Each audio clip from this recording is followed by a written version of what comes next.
What seems to be overpriced, but in reality is 100% worth it? Story 1. A good robotic pool vacuum. Hundreds of dollars on a dolphin has saved me at least as much in chlorine alone, since it removes big dead leaves and other stuff that eats away at the available chlorine. And that's in addition to the QOL improvement of just always having a spotless pool without spending 30, 60 minutes outside getting a sunburn vacuuming by hand. Story 2. Musical instruments. From what I've seen, usually they are better if they're not the cheapest. Don't have to be the most expensive, though. I once got a really cheap ukulele. Turns out it's made of plastic. Thought I could take it with me everywhere and I don't have to worry about it breaking. Guess how many times I've played it? The difference between this and my expensive one is massive. Instruments are very personal, but it's definitely worth investing in a good one. Otherwise, I might find myself not practicing. Story 3. Chair really is a big one. I don't understand when I see family members in their office with sub-$200 office chairs that they use daily for hours, and it's obviously not for long-term use. I purchased a $500, $600 chair during pandemic, and it was a game changer. For older folks, it's like a crime to even consider a chair over $300. Story 4. A pair of raw Japanese denim. You can rock them just about every day for 3-5 years if the construction and fit is dialed in. Well worth the $180, $500 depending on the designer you purchase from.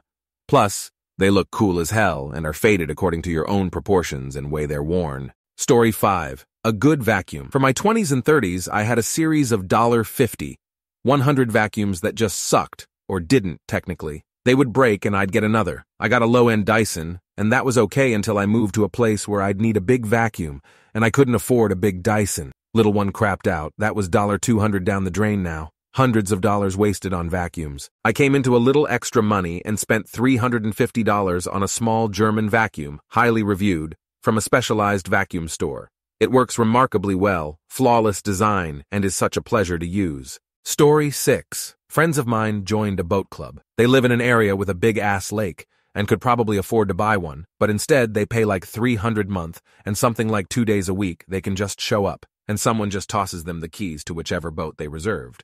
Speedboat, various pontoon boats, etc. That day. Not sure if fuel is included, but it may well be. Once they're done out on the water, they just park the thing and more or less toss the keys back, take out the trash, and that's it. My father owned one once, and it cost probably at least half that to keep it at a marina, let alone the payments, insurance, etc. And it was always at least an hour, both before and after getting the thing ready to take out and hosing it down, etc. Afterwards. Story 7. Owning a home. I know interest rates are high for the past decade, but historically it's still low, and there's always the possibility of refinancing in the future at a lower rate. What is almost guaranteed is that rents will climb, while those with a 30Y fixed-rate mortgage will keep similar payments.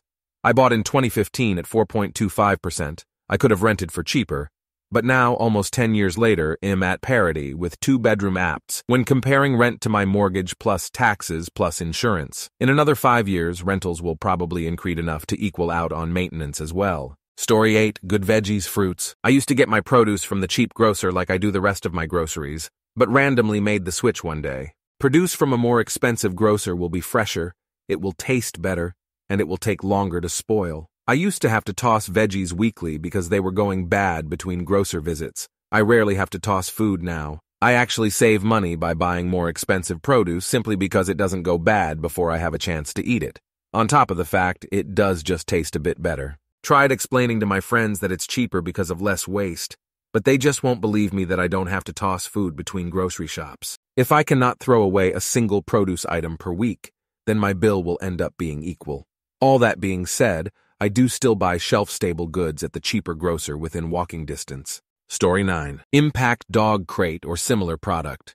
They are very expensive, about $1,000 to $1,500, but it's worth not having my house destroyed by my dog. My dog is good 90% of the time, and I can leave him out in the house alone. No problems, except if there is a thunderstorm or loud bang noise like fireworks or gunshots. If he hears anything like that, he freaks out and rips apart my house. It's impossible to train him out of this because when I am home with him, he doesn't act this way. He only gets a little nervous and whinny and wants to be near me or cuddle with me, and he can relax and go to sleep. I comfort him and give him treats when I am home with him to try to train him into thinking he is safe. I am not sure why my dog reacts this way to these sounds. My other 2 dogs have no problems with loud noises, And nothing has ever happened to my dog that freaks out to make him think he's going to get hurt or something.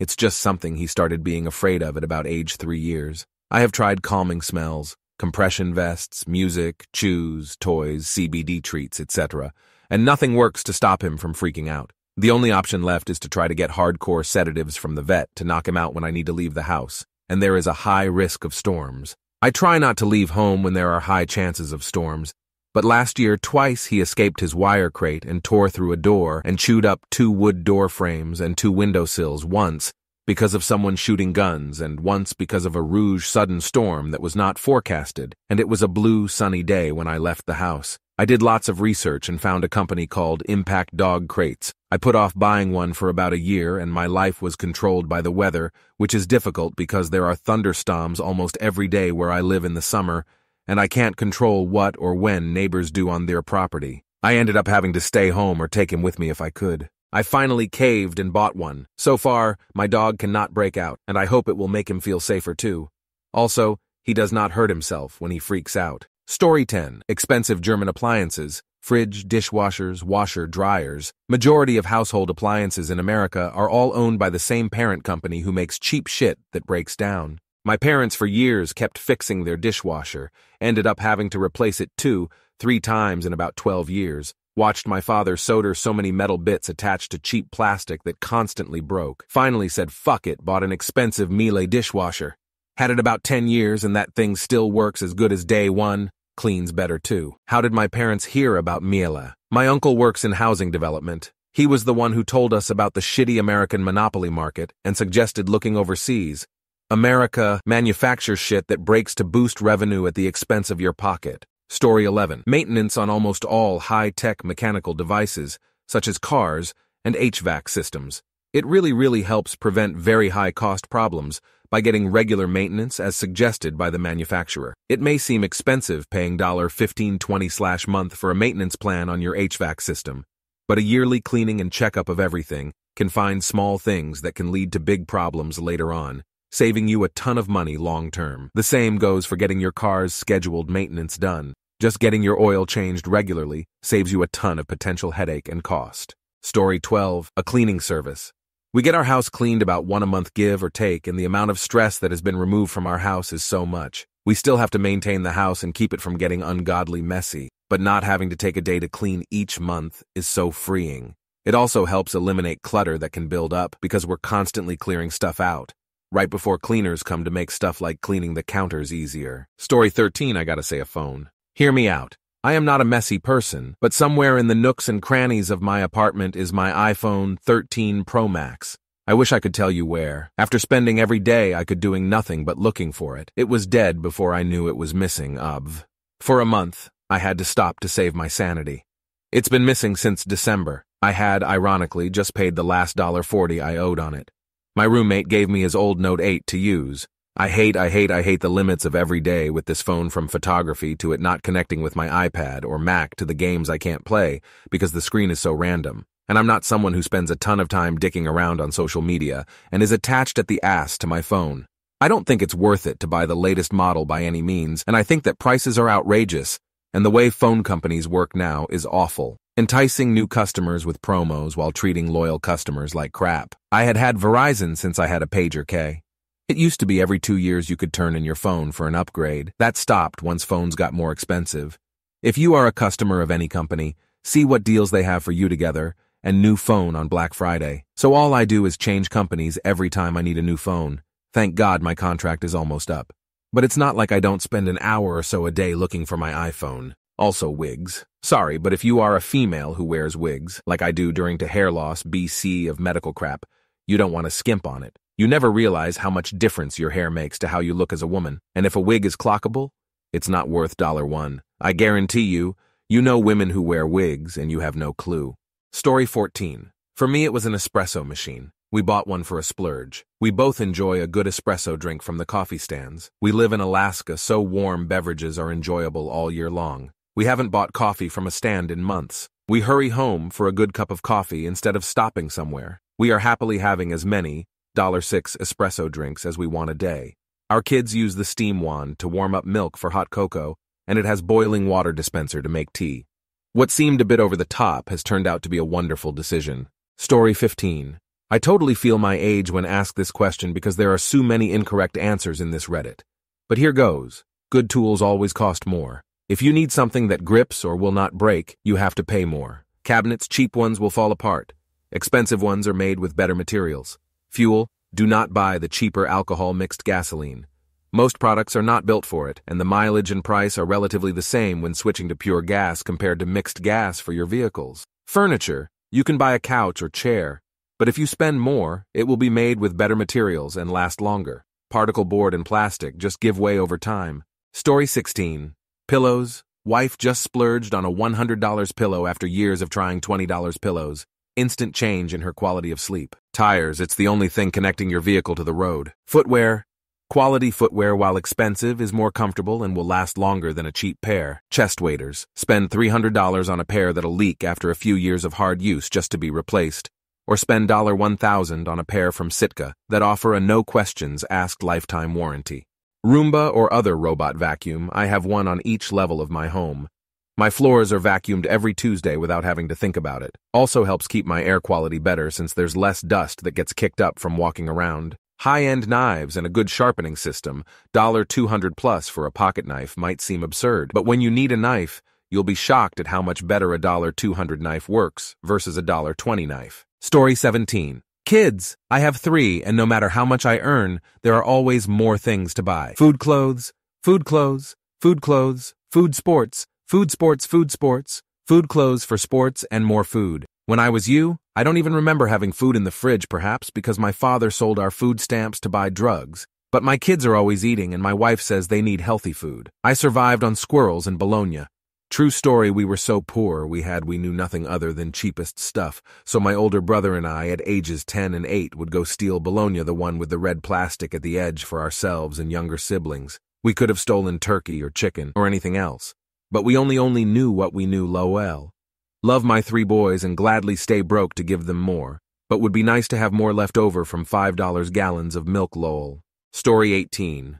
Quality work boots. I'm sure there's more than a few blue-collar guys and gals that know this, but I've worked with people that buy dirt-cheap work boots and then complain about back problems, foot problems, or that they don't last. $250, $300 for some good boots is absolutely worth it. I've beat the hell out of my Red Wings for 4 years now. I'll likely get them resold because that's the only thing wearing out, and that's more due to the fact that I move around a lot on textured concrete, which sands them down, than the quality of the sole. Story 19. Physical well-being wise. If you're an office worker, a good chair which keeps you back upright and is otherwise comfortable. An orthopedic mattress, as some mentioned, and this will sound peculiar, but you will thank me later, Gelshoe souls. Your feet won't strain near as easily, and in the short term, they will feel great. Story 20. Your health. Invest in it by eating fresh, whole foods and avoiding ultra-processed foods. Exercise and stretch regularly. Join a gym or a class, a sports league. Whatever is motivating. I work in healthcare, and it is shocking how many people come in with issues that could have been resolved or prevented with a healthy diet, consistent exercise, and stretching. Instead, they are now paying big dollar just to live with their condition. Story 21. I recently emigrated to USA as a fiancé. I got married, blah blah. Took me a couple of years to get my green card. Now I just got a job and I don't have much time to cook and meal plan. So I joined one of those subscriptions that send you ingredients and everything is measured for 2. The amount of workload that took off me is amazing. I don't have to think what to cook, which groceries I need, and overcooking food that eventually could go to waste. And the flavors are very good too. This week I am going to try one of those already cooked meals that come portioned and keto-friendly. Maybe I'll lose some weight lol, but for me everything is in the flavor. As a Mexican, I'm used to good food. Story 22. A good RoboVac. I'm not talking one of the cheap old series Roombas that just wildly bump into things. I'm talking about the nice like $500, $1,000 ones that use lasers and actively map out your house and can be sent to different rooms and so on. It's such an amazing little device. Makes cleaning a breeze. I can even schedule it to run at certain times when no one's home, and it can drive to its own dock and empty itself. And it's just such an amazing thing. Story 23. Good shoes. $200, $400 on shoes seems like a lot until you consider these shoes are made of almost entirely natural materials like leather and cork. They're sewn together so they can be repaired and resold for a long time. They will continue to look great with some minimal care.